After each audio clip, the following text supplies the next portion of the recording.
How you feeling, man? Oh man, shit. I'm good. Trying to make it happen, Captain.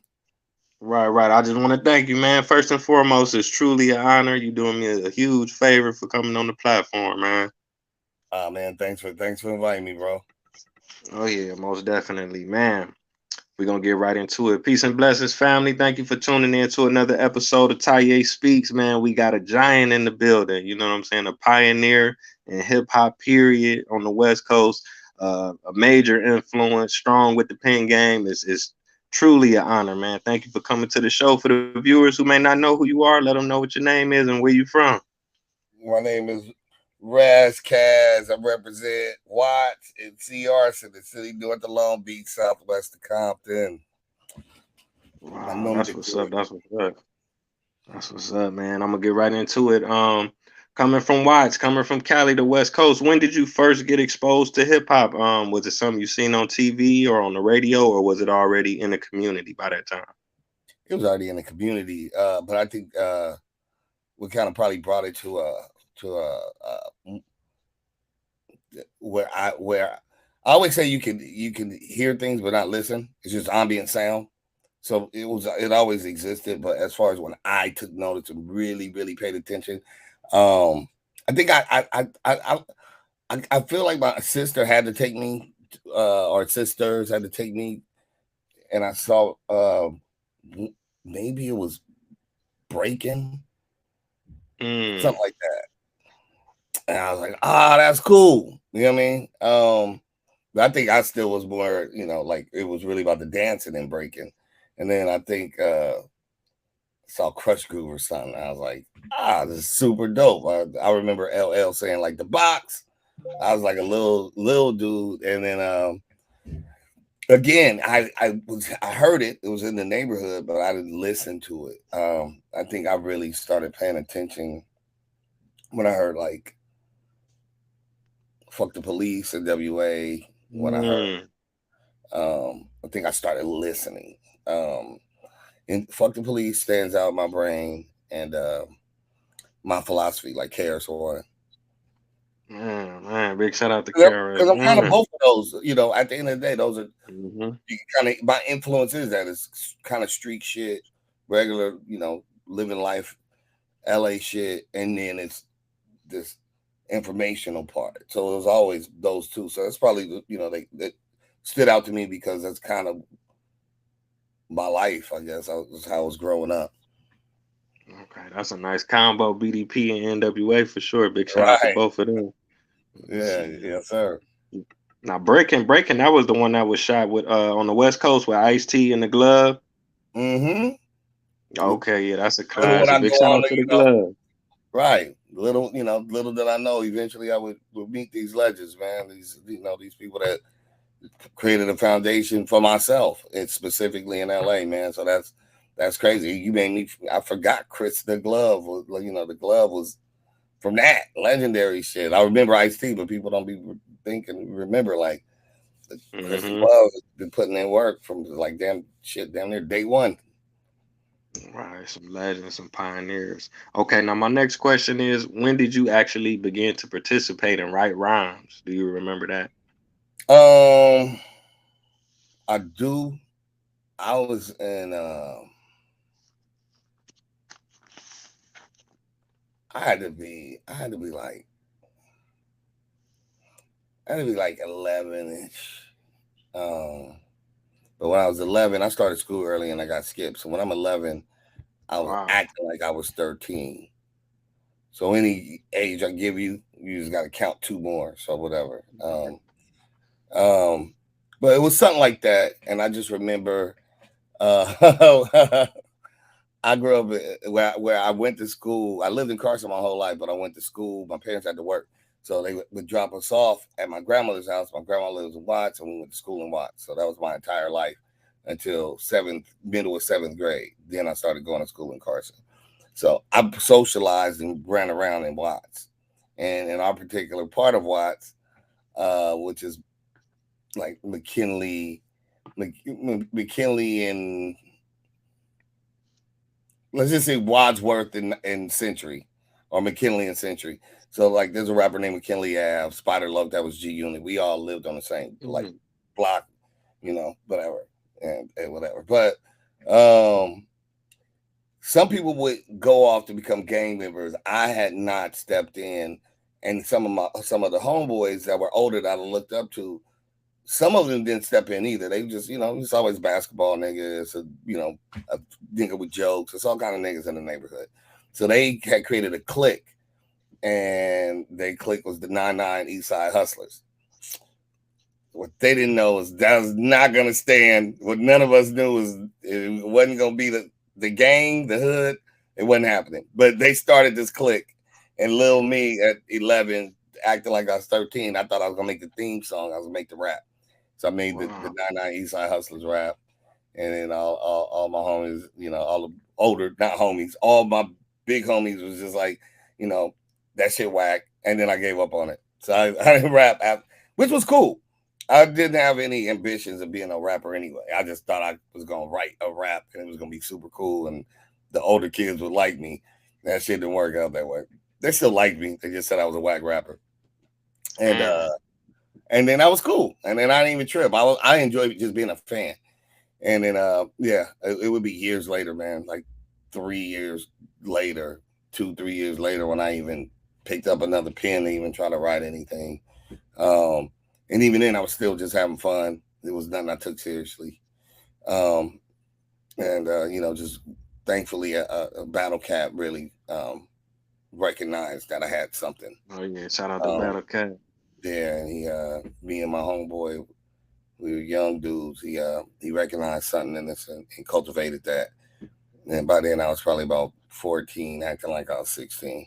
So yeah. That's when it wasn't even me. I wrote a whack rap that was fun, and then years later was writing like we would just diss each other. Me and my homeboy Bird, we started this journey together, and then his Cat was dating his sister, his older sister, and I don't know what made Bird give Cat that tape, but I would have never gave nobody a tape because it was silly. I mean, we played for our friends, but we wasn't writing no records. We would just take a like I'd go in the garage for an hour and write basically songs dissing him and vice versa. Oh So shit. yeah, it was this fun, stupid shit. And he gave the tape to Battle Cat, which was crazy. And what's crazy is Battle Cat listened to it. What's crazier is he thought we had talent, and he came back and told us like, "You got a great ear for music." And he looked at me and he's like, "You can rap." And he took us under his wing, man. And I'm sure a million niggas, a million and one was trying, and he saw something in us that I didn't see. So I always respect him. I appreciate him. Man, most definitely. That's what's up. Now, I wanted to ask you about your name, Raz, because I had looked it up on I think Wikipedia, and they were saying it's you got your name from an Ethiopian king. Is that true, Mhm. or how did you Yeah, get that's that true. name? Yeah. Oh, that's what's up. That's Roscog. dope. Ros means like head, leader, king type thing. So the dude's name before he was Roscos was John the Fourth, and I'm John the Fourth. So that's why I took the name. Wow. Yeah. Wow, that's dope. That's what's up. Because my name is Taye. I, corrected my name obviously, but I Right. got it from Ethiopia as well. It's power in the name, so that's dope, Yes, it man. is. That you Yes, flipped it it is. like that. Let me see. Now I wanted to ask you about the album and the song "Soul Mhm. on Ice." What Yes. prompted you to flip that theme like that? Where did you get it from for the viewers who may not know? To my understanding, you got it from Eldridge From Cleaver. Eldridge Cleaver book. Yeah. So I knew, I was already doing some knowledge of self and studying, but ended up doing some fucking up. Ended up in juvenile hall before I went to YA and all that. And yeah, my mother brought me in juvenile hall. She brought me a gang of stuff, Snickers bars, whatever, and some books, gang of books, and that was one of the books, man. And Wow. Eldridge Cleaver's Soul on Ice, his book, and that book, out of everything, really resonated with me, and I just I knew that if I ever got a chance to to write a album, which I don't even know why I thought I would be making that. I don't know. I don't know, but I did. That it would be that just the way the album. I mean, the way the book is done is it's not really like a linear book. It's not.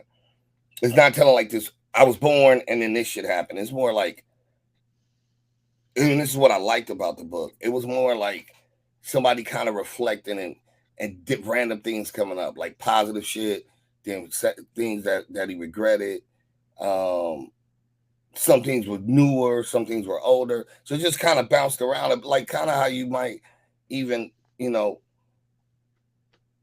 not really in a conversation, but just when you're not thinking, just when shit pop up in your brain, like something might trigger some shit, and that's what you think about and you reflect on it. And some shit'll make you sad, some shit'll make you happy, some shit'll make you laugh.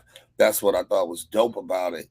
Um, and so that was actually my approach.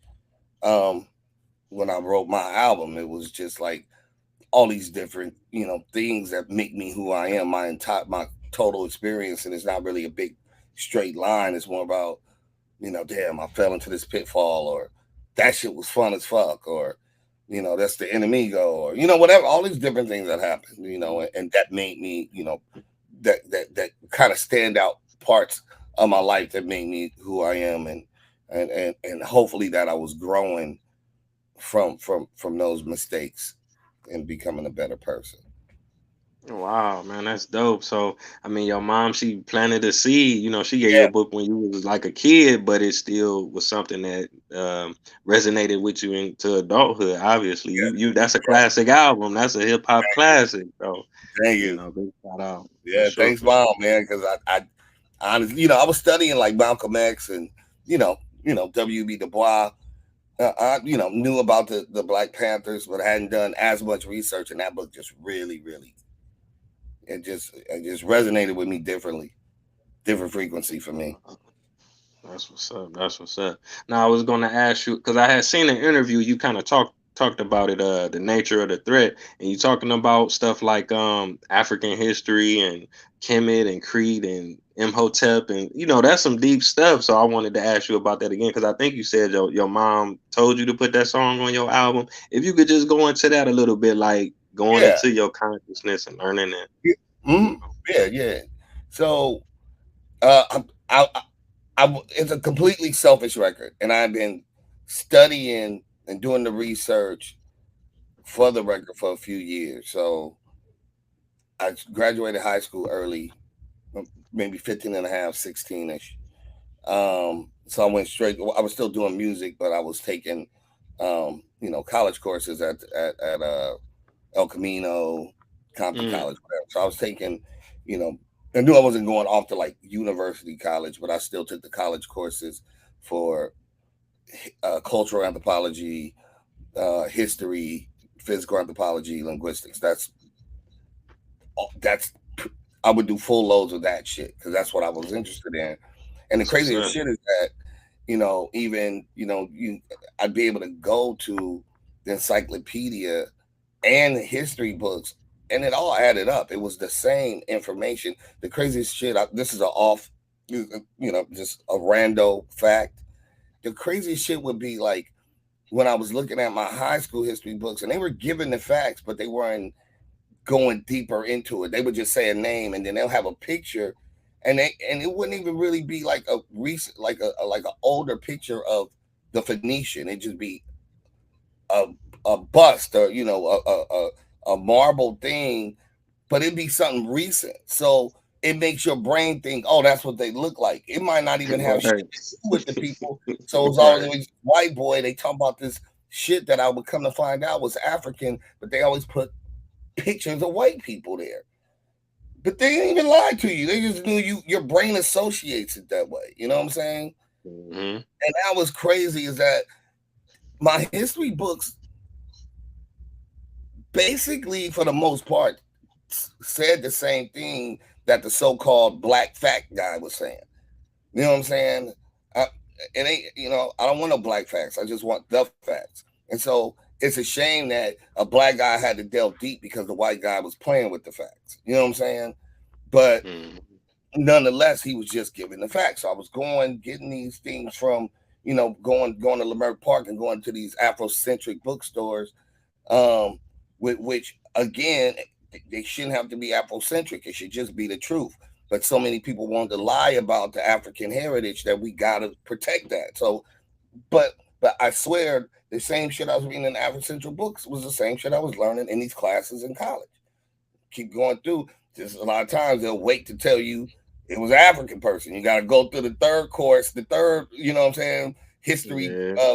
3 to find out. Oh, well, these people really evolved from this people and would you have. So for me, make a long story short, I got all the information and I was trying to write something because of the misleading, miseducation that we get and that I had gotten. I wanted to write something that educated myself, that just helped me understand on a practical level, like A, B, C, D, E, F, G. So I just started from, if everybody was African, which we know to be fact, how do we get here? America, I'm a nigga with a last name that's British, and my mama's last name is French. And you understand what I'm saying? Like, how do we Yeah. get back to this? Where do white people come from? Where do Samoan come from? Where the Mexican? I just wanted to understand.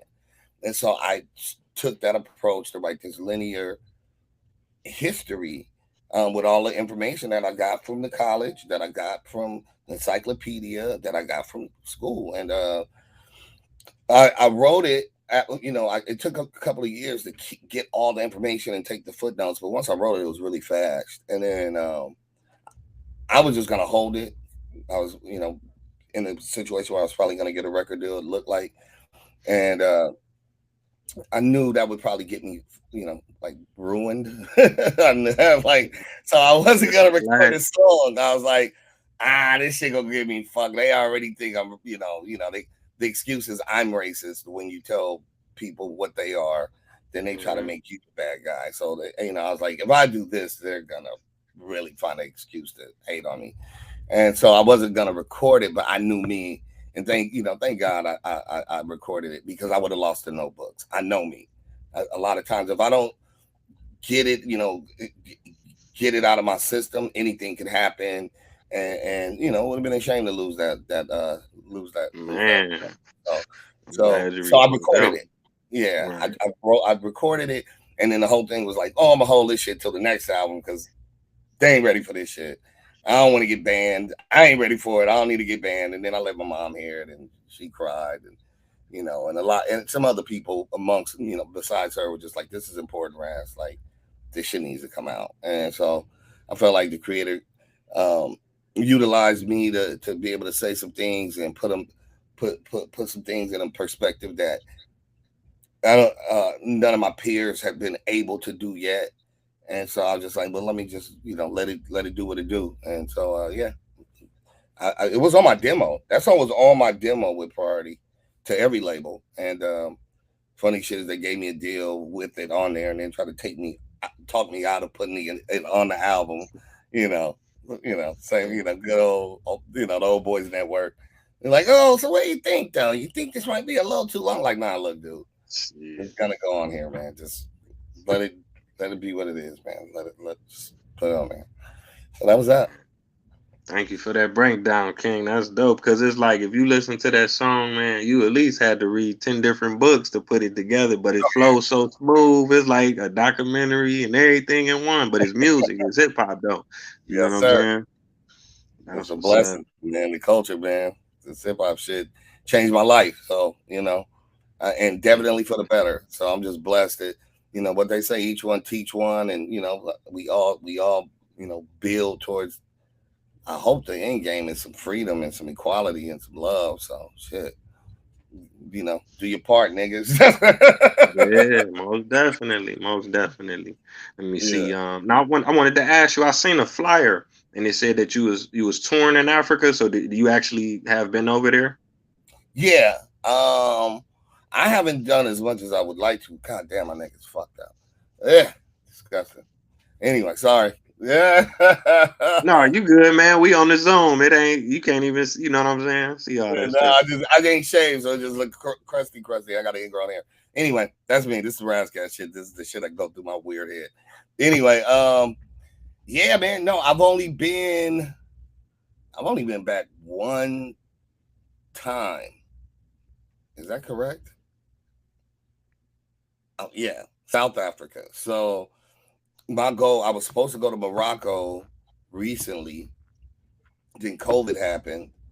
I was just in Portugal, and basically you can go right over. Like, I was gonna catch a flight to what's called Cape Verde, which are these islands off the coast. Yeah, so Yeah, salute to all the Cape Verdeans. They got a lot of Cape Verdeans in like uh, New England and shit.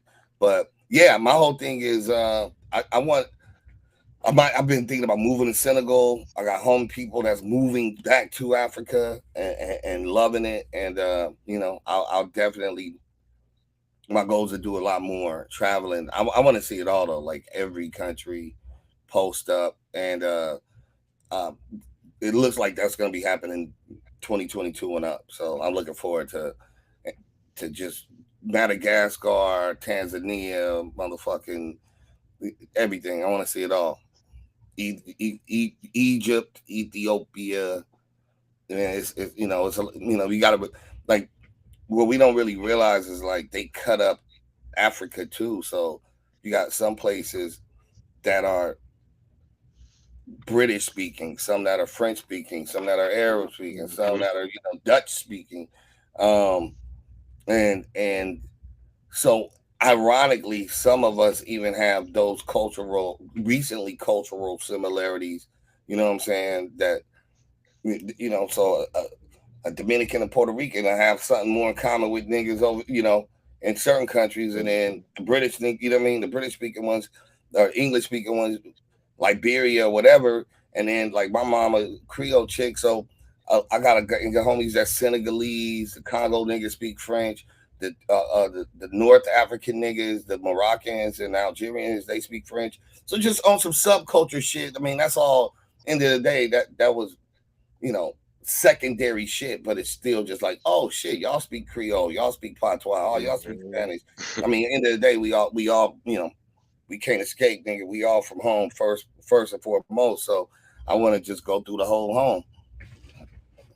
Oh yeah, no doubt. You mentioned Cape Verde, man. I lived out there for like 3 months. I got a little a visa out there. I'm going back this month. I'm gonna go out there for another three Oh, months. It's bro, dope. You will love it out there. It's low I'm crime trying to rate, get low out. cost of living. You been Yeah. that's dope. Salute, bro. I mean, I literally was trying to get to Hmm. Cape Verde when I was in Portugal. I just didn't have enough time, but I'm going. I'm going out there. Hmm. Well, the women are gorgeous. That whole yeah, Yeah, they fine. And with them bro. African Americans, Black Americans, they don't even know nothing about Cape Verde unless Don't you know from like nothing about a Boston Cape or Verde. something. Right, You know, exactly. so Yeah, hmm man. I think Cape Verde would be killing it. I always tell people I'm like, bro, that's your first kind of Brazilian. That's the beta type for the Brazilian. You tripping? yeah. It's Yeah. like Brazil because I what happened was I studied abroad in Brazil. I lived in Brazil for a semester, but Cape Verde is similar to Brazil, but Brazil kind of wild. Brazil like America, like people get shot and killed, Mhm. like homicides and stuff. But Cape Right. Verde is real laid back, chill, like ain't no crime really like that. But I've been to about 15 African countries, so it's like you say, Madagascar, they fine, the crime rate low, beautiful beaches, good food. You know what I'm Oh saying? man, you over here crushing, man. I'm trying to grow up and be like you. Yeah. Well, let me know, man, if you ever go to any of those places. I could probably connect you or give you some Yes, sir. information or some videos or This something. year. Let me This see. year, brother. Right, right. Okay, one more Africa question. Yes, sir. Now when you was in South Africa, did you get a chance to kick it and look around, or you just kind of performed and you had to leave? What was your experience like there? No, it was awesome, man. It was some it was some uh it was some culturally, not even culturally. Yeah, no, culturally. There were some things that were heartbreaking to me. You know what I'm saying? That I had to experience on my own terms. They still have a big colorism. Uh, Literally, they have people called coloreds in South Africa Mhm. still. So, um, yeah, it was beautiful though. Overall, I can't wait to go back. Beautiful people, beautiful culture. I didn't get to get my goat's head. You know what I'm saying? We were supposed to go get the goat's head. I'm trying to do it all, man. When you somewhere, you Right. gotta appreciate the culture and eat the food. You know what I'm saying? Like Mhm. I always look at Americans like you'll eat a hot dog that's just ground up hoof and all this other shit, and then you talk shit about people that eat the whole animal on some, way better parts than what they taught us to eat. We eating Mhm. intestines and assholes and shit because we didn't have a choice, and now that we got a choice, we close mind about eating better meat. So I'm totally with Right, it. I'm right, totally, right. with eating and having those experiences, and then yeah, and I stayed for a while. Like I only had two shows, um, because one got canceled. I forgot the name of the city, but I ended up Joburg, so I had the great chance to go to um um oh man, Mandela's You, neighborhood house because that's a oh, whole new. Soweto. You went to Soweto. Yeah, yeah, Hmm. and so that was amazing.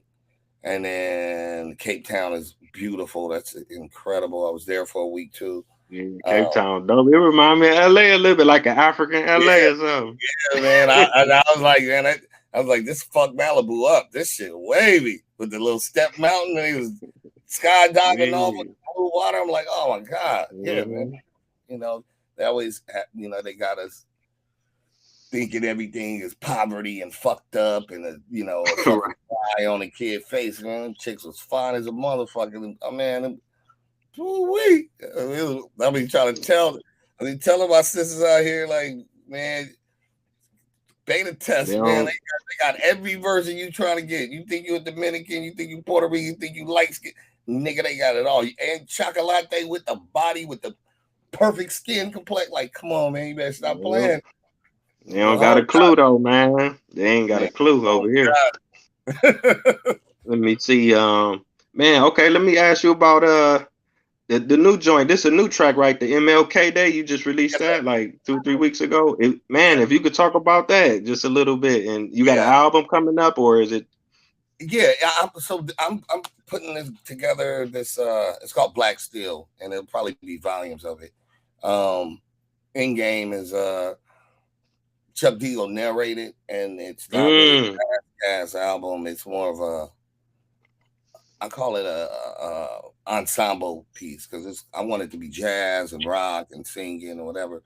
But this song, but the goal is to have this record, at least volume one, out in the next, let's say, 4 to 6 months.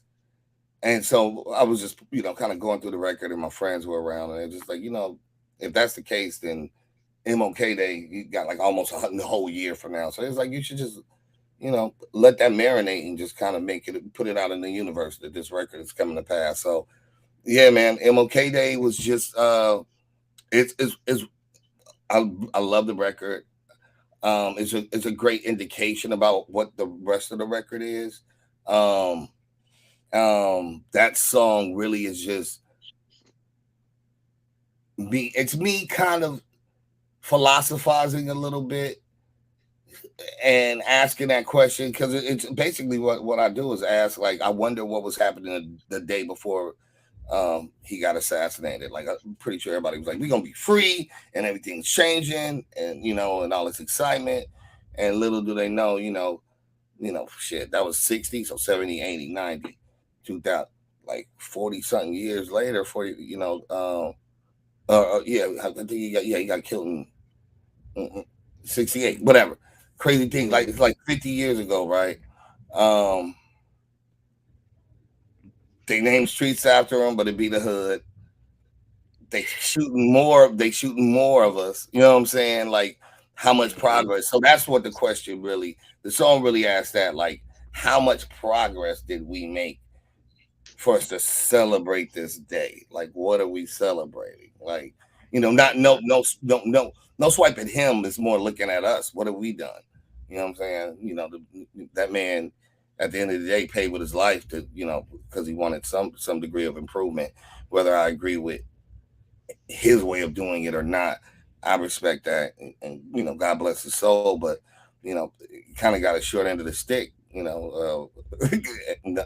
Like mm. we're nowhere really slow after, so that's kind of the irony of that song is what MOK is saying.